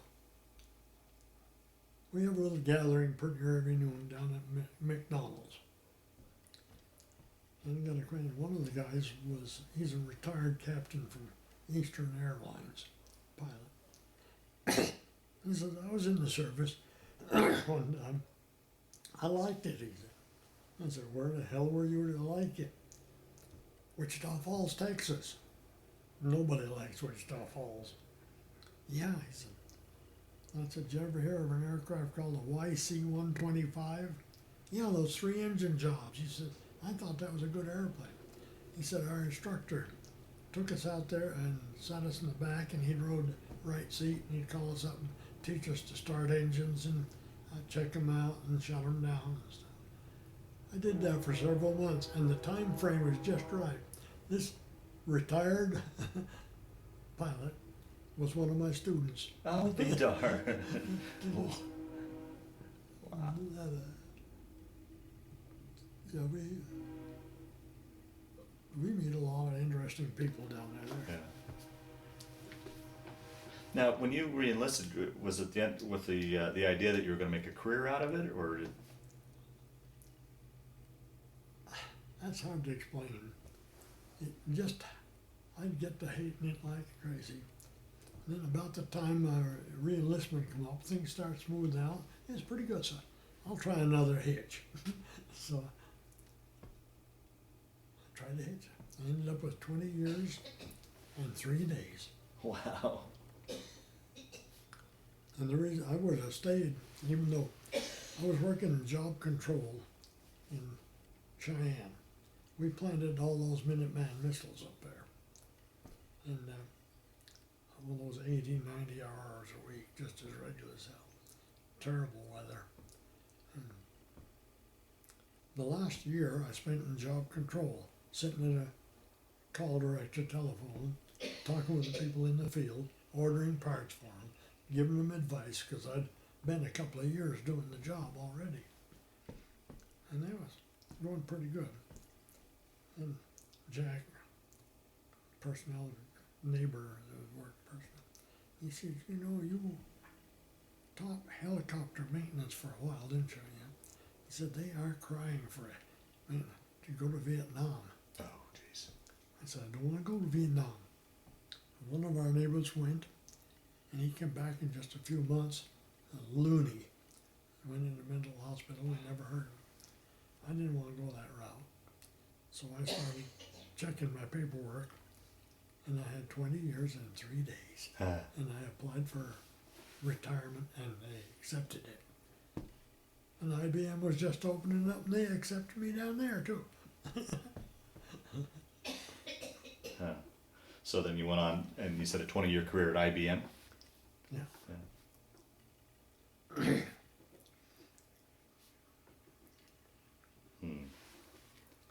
And it's been an interesting life. Like on that one there, 8 or 10 pages, I could have fattened it up in so many little stories. Yeah, yeah. There was a Colonel Salvador E. Manzo that I met in England when we were there training, and had 2 occasions to act with him. And then I was having a really rough trip in El Paso. My commander hated me and I hated him. He was just sleazy as hell. And Manzo come busting into the orderly room one day. Couldn't believe my eyes. I hadn't seen him in 10 years, you know. let's talk about this. My commander is a lieutenant colonel, squadron commander. Started to come out of his office. Mansell says, "Crawl back in your hole, Colonel. I'll yank your chain if I need you." And I pretty near fainted because officers don't talk to each other that way. But he asked me questions, and apparently I answered them all correctly, because when he got ready to leave, he put his hand on my shoulder. And I'd never seen him show affection like that. "You're doing a damn fine job, Sergeant. Keep it up just like you are." Whew. My commander's standing just a little ways, just trying to find an excuse to court-martial me and throw me right. out. He was an awful square. He was a last Mustang. You ever know? Does Mustang mean anything to you? Year way back, a person could put in a career as an enlisted man and go to school, be an officer, and go on and become an officer. A lot of those, that was a Mustang. Okay. That had been the whole run. Mansell had made it through Master Sergeant, which was the top of the line. And then he was a bird colonel when I met him. But absolutely honest and straightforward. Mm. Yeah. And that saved me there. If I hadn't got along with him good in England, I'd have been out of the service. Mm. Just dumb luck. Yeah. We'll talk a little bit. So we're out of your post-war years. You had your 20-year career with IBM. Talk a little bit about family. Got Children. the best family in the world. You better get I got a picture out there. Okay. My oldest boy drew it. And, no, as I came back from England and decided that I was, after all, old enough to be married. So I mailed her an engagement ring. And we come back to Vermont. We got married and headed out to Spokane. Spokane wasn't awful friendly in those days. Quite a lot of stores and even a few restaurants had signs on the door. Dogs and GIs not allowed. Really? Wow. That wasn't much fun. Yeah. Finding a place to rent was also very tough. But we stumbled across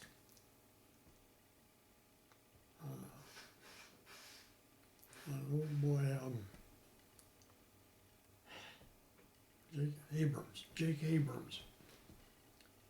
He'd been in Germany before the war, and had seen what Hitler was doing and stuff, and knew about the Holocaust and all that stuff. So he was kind of partial towards GIs, and we had a downstairs thing, and not money enough to live on. I was just a corporal when I would come back in. But it seemed like many months, on towards the end of the month, we were only paid once a month in cash. He'd have a bedroom somewhere that needed painting, and he'd hire me to paint it or do something. And I got a picture of Jake sitting there in a glider on the front porch, opening his daily cigar. He smoked cigars that came in a glass tube, and you pull the cork out and open them and clip them. He was always very slow and loving. Lighted up. They were kind of a greenish cigar, greenish color. And he put out smoke so thick I believe you could have tied a knot in it. He'd sit there and just that huge cloud of smoke, just enjoying his cigar.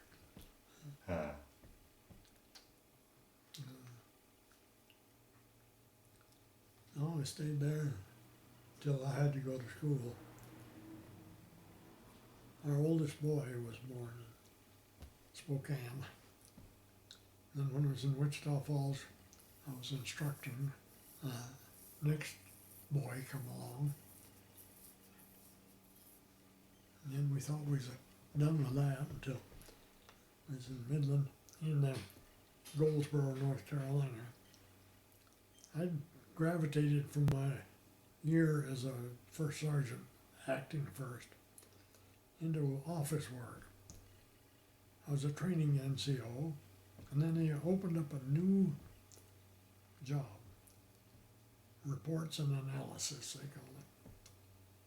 One of the first things we did was to automate the parts ordering system. That's what got me my job down at IBM here, because I knew what problems to look for and stuff, and we automated parts ordering there, and made a data bank of man hours required for each thing. So did that, and I wrote a report. It was a factual report on our monthly maintenance bulletin that showed what a sleaze this officer was. And he was lazy too. I'd bring him a monthly maintenance bulletin for his approval and stuff. And he'd go through it and he'd look, so what's Dewey got in there now? I had a fellow named Dewey that was my illustrator. And he peppered it with cartoons and stuff. And this guy loved those cartoons. And he looked at the cartoon. Good job, Sergeant. Ship it. Well, the last one I put out, just about 2 days, a whole herd of colonels and a couple of star-bearing guys come out of Westover, Massachusetts, 8th Air Force Headquarters. The whole building vibrated. God almighty, did they climb him. He'd done so many things that were strictly a no-no. And when they left, he come out and his face was still purple, for he was so mad. Slammed his fist on the desk and said, God damn your soul, I'm going to get you. He said, you've ruined my career. And I said, no sir, you did. You didn't play it straight. And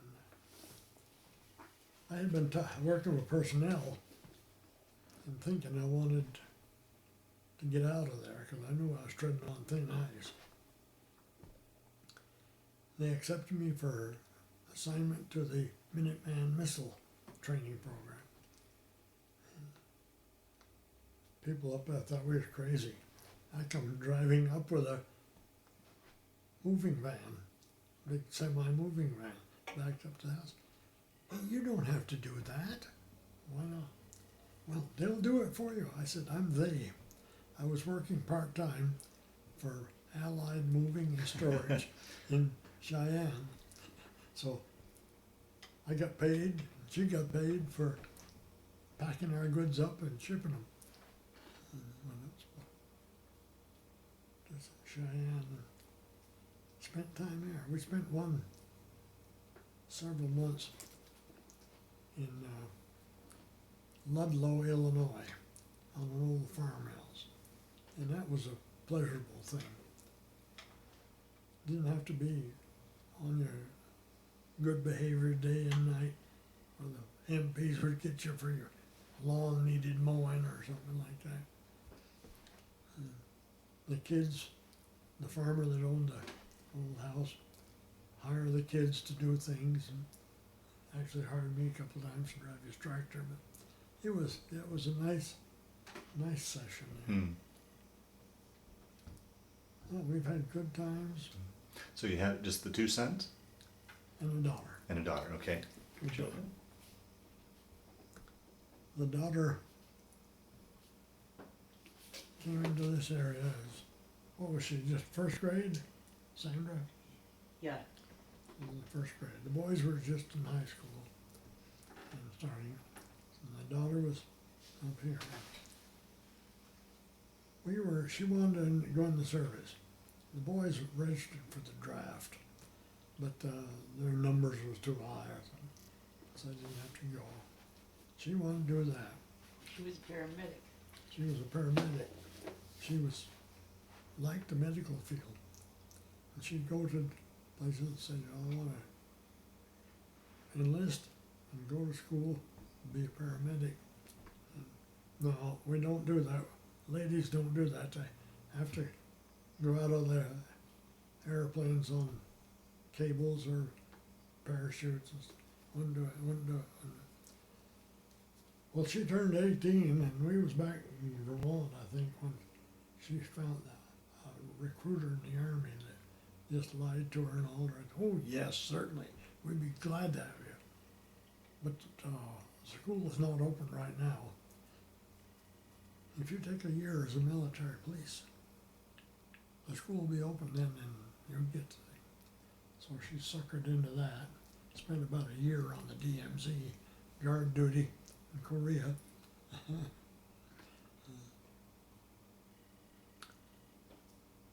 She did me a big favor though when she was born. I was working this office, reports and analysis,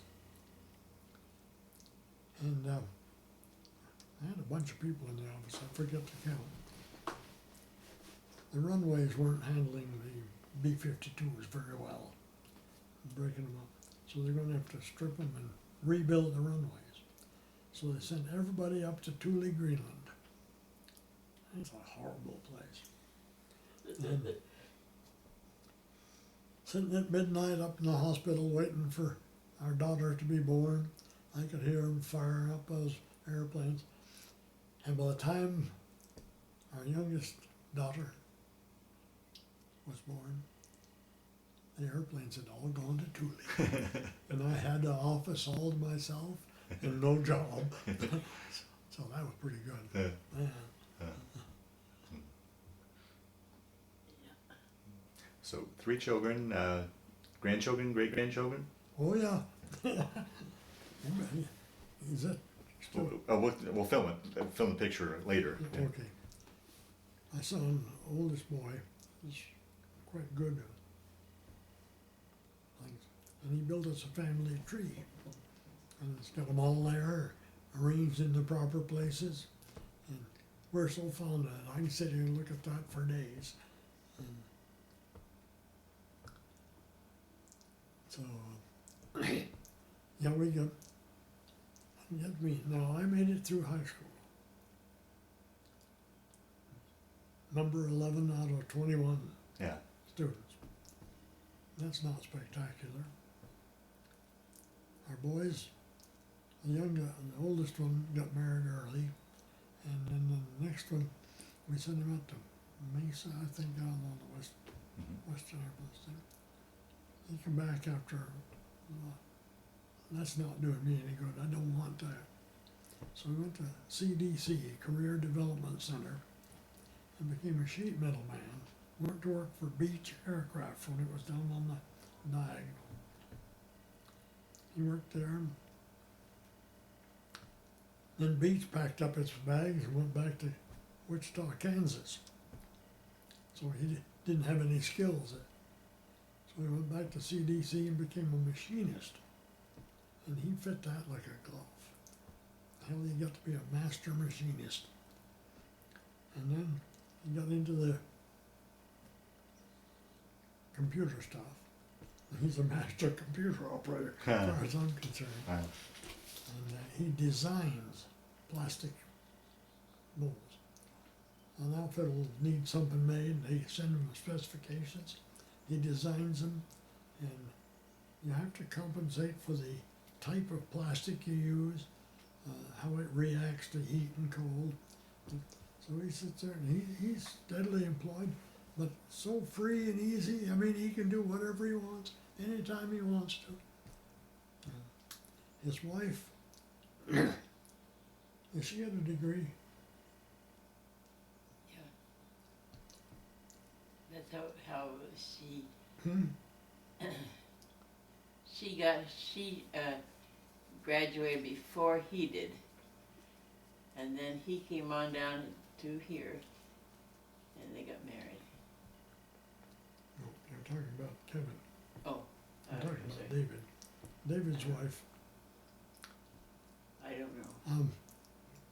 got into an outfit. She traveled all over the world selling textbooks for schools. And she'd go to a nice place, and so he'd tell them, I'm going to be gone a week, and he'd take off and join her. They went over to touristic Germany, they went all around. And I didn't even know where he worked. And one day, I had for about 20 years a spring re-arching, leaf springs, mostly Jeeps, Jeep in the Jeep Club. We've been 47 years, I think, in Mile High Jeep Club. Hmm. And I had to re-arch them and stuff like that. And so it kept me off the streets. Made a few bucks too. So, How many years have you and Dora been married now? only 65. Last June, we had give me those pictures there, real sure. Which Yeah. was, yes. Yeah. Yeah, we'll look at them afterwards, yeah. This is what they took of us Mm. when, for the 65th. Well, Ray, we'll start to wind down this interview. Is there anything I didn't ask that you wanted to talk about, or any of the stories that kind of floated to the top? I'm sure there's lots, but do you think we more or less rounded out your story pretty well? I think I would do it pretty good. Yeah. I'd- Through the years, did you ever keep in touch with any of the guys on your original crew, or through the years have any sort of reunions or anything like that? Original crew, no. The only thing we've ever, in 54 through 57, we went to Germany in the 73, 66 radar evaluation and electronic countermeasures. Well, we never were told much about what we were doing, but I think it was part of the Cold War snooping, because we evaluated all the radar warning sites all over Europe with the B-29s, and and we lived there. So the boys were acquainted with Germany. Dora got acquainted with Germany. Now, during that time, would you take them back to retrace some of your steps of where you were, or camps, or? Yes, I took Dora and two boys out to what was left of Stalag 7A. There wasn't much left, just a little bit of the fence. Then we went to pretty well all over Germany.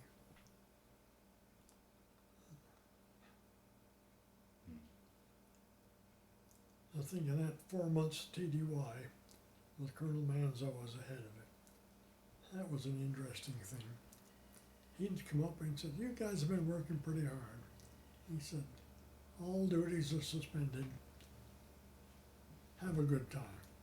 And we'd take off, go to town, and he meant exactly what he said. Because I was out on the flight line playing around in the airplane just when I didn't have anything else to do. And he walked the flight line. He saw me. He started to get on to me about that. And he says, "Who told you to do this?" I said, "Nobody told me to do it, Colonel." I said, I live in this seat, and I want to get it in good condition and learn more about the airplanes. And so we just had a good man-to-man talk. Then later on one night, I was in charge of quarters. Charge of quarters is just a clerk that waits out substitutes for the commander. I got a call from military police, and they said they were bringing in two people. P.L. Goolsby, that's his name, P.L. No, he's a Texan, the worst Texas type you could get. And some lieutenant. He come in there, a military police. Seems like P.L. liked the looks of the lieutenant's girlfriend and took her away from him. Took away his hotel room too. Left him with the bill. And the lieutenant didn't have any sense of humor at all. He called the bobbies, and the bobbies said, "Well, we can't do it military." So they got the military police. They brought him in. This was in the small hours of the morning when they come in. So now what the hell do I do? I can't tell the lieutenant to put them, dial up the phone. "Colonel Manzo, I've got a couple of people here that the bobbies picked up and turned over to the military police. and I'm at a loss of what to do with him. I'll be right there. So he showed up, absolutely immaculate uniform. I don't know whether he slept in his uniform. Turned and looked over. He saw PL. He knew PL. PL and him had met before. And he looked at this young lieutenant. He said, "You're a hell of a poor officer." He says, "Letting a sergeant like that take your girlfriend away from you." I'm thinking, this ought to be interesting. And so got the whole story straight. And he said,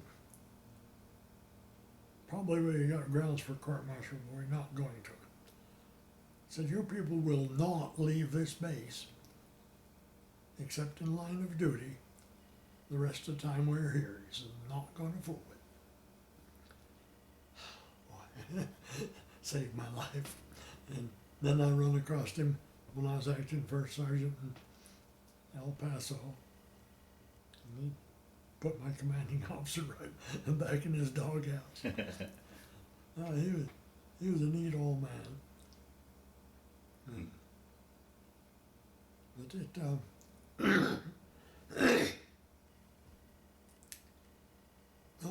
you said re-enlisted. I'd get to where I hated the job. Boy, that was a tough, putting those Minutemen in was a tough job. Yeah. And I have no idea how many days it would have been that I'd have walked out the door and said, "That's the end of the career." Beat me to death. Now, VA seemed to think that the hours and the duties we had, and the fact that I dropped from 206 pounds down to 140 in that 4 months. I was a Stalag 7A guest. Have you had any, we talk about today, it wasn't really diagnosed back then, the PTSD, and coming back home, did you experience nightmares or No. anything along those lines? That is strange, because I thought I was probably be told to go home, don't bother the VA anymore. I was on my 3rd round of discussions with the shrinks. And I figured I'm just normal as apple pie. When I got the report on it, 100% PTSD. Really? Huh. And another is unsuitable for individual employment and stuff like that. I'm a total wreck.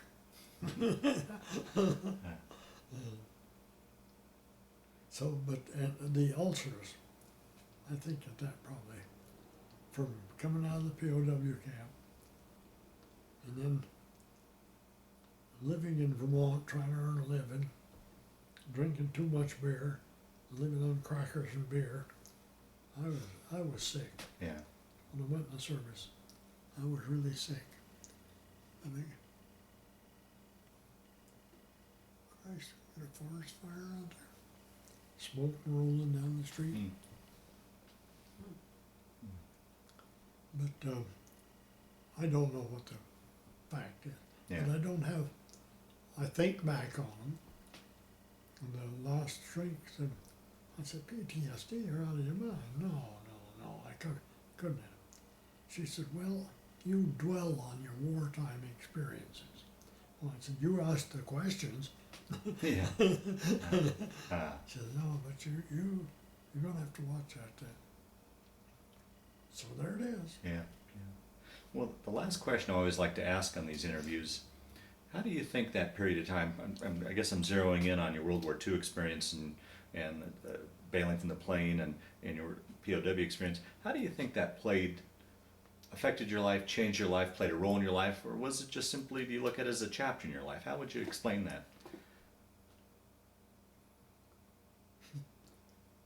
I don't know how. Yeah. I don't know how.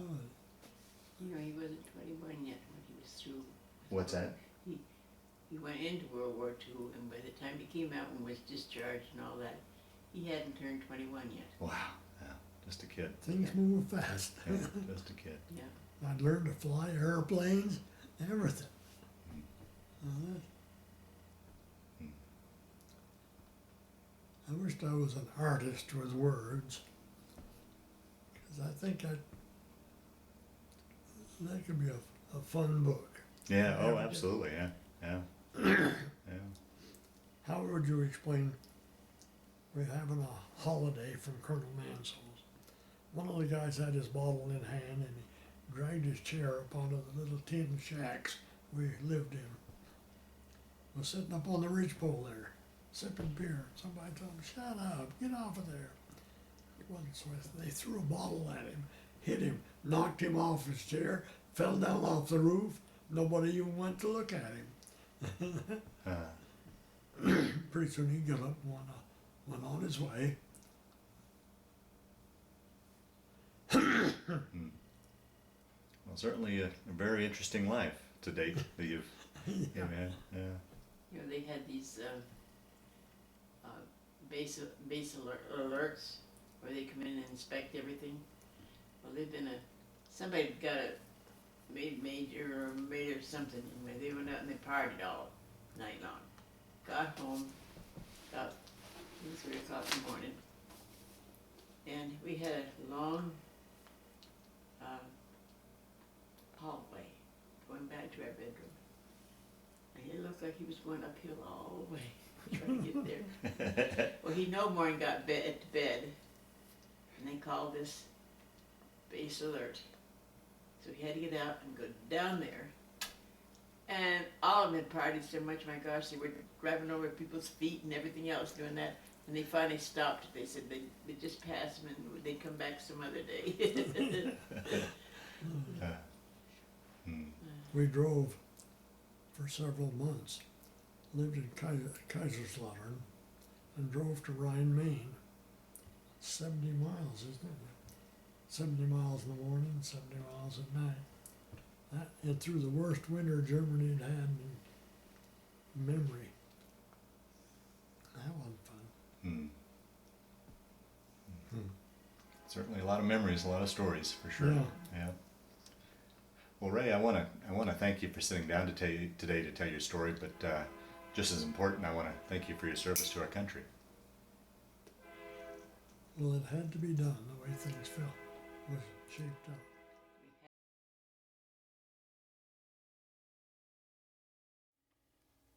I was standing in a little group of people at Camp Lucky Strike or one of the camps, and a crowd of people come up from an airplane, all brass, and the lead guy stopped and looked me right in the eye and said, "What service are you in, sir?" "What service are you in?" "Army Air Corps, sir." "You don't look it. Why are you wearing that hat?" "I have no other hat. That's the only hat I got." "Take it off. Better no hat." And he turned and walked away. General of the Army's Eisenhower. I've got And that's the original Australian hat right here, then. this was a hat that was worn in World War I, and he gave it to his son, and his son and the fellow from North Africa, Durban, North Africa, nursed me through health. I probably would have died. My throat swelled up and I couldn't swallow it.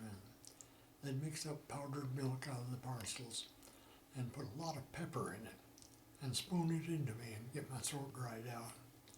But this old hat sticks with me, even if Eisenhower didn't like it. Yeah, I'll be darned. It's been with me a long time.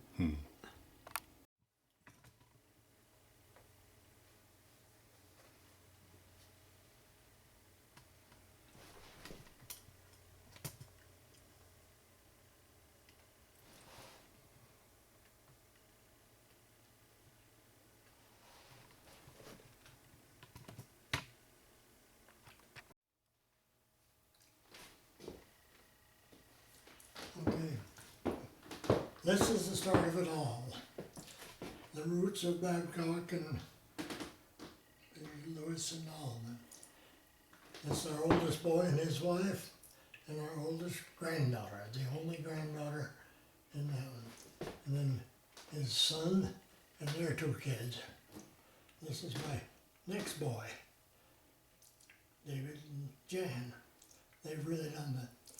This young fella here is mechanical engineer and an aeronautical engineer. And there's their two kids. And this little boy here is a civil engineer and a master's degree in structural engineering, and is ticketed to teach both of them. And this is a prior marriage, and this their thing. And then this is our daughter, and her son, and his wife, and their two boys. Now you notice one of them's a cow out on a limb. He didn't fit the family at all. Because in the rural North Carolina that he came from, perfectly all right for a husband to beat the hell out of a wife if she wasn't straight. That doesn't go over in our family. And it finally broke up.